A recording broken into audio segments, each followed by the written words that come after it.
Alright, so here is the best way on how to use dual WhatsApp on iPhone. So it's very easy.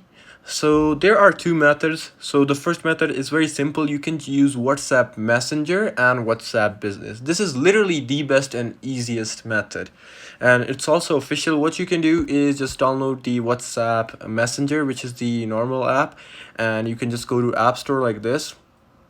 And you just need to type in WhatsApp Business, and you'll see this app right over here, and you can just simply download it. It's literally from WhatsApp, and it's literally the same app, but you got like two WhatsApps at once.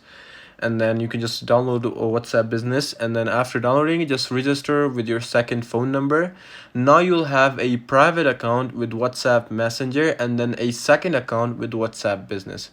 It works perfectly fine on your iPhone, so no risk. And now the second method is just use WhatsApp app. So you can just open up Safari like this, and then you can just simply type in web.whatsapp.com like this.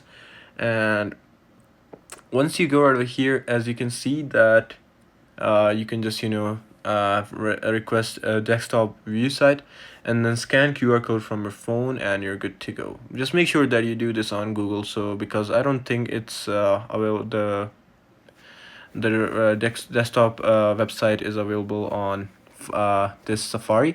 So just do this on your Google Chrome, and you're good to go. But I would recommend doing the first method because it's official. So yeah, this is it for this tutorial. I hope it actually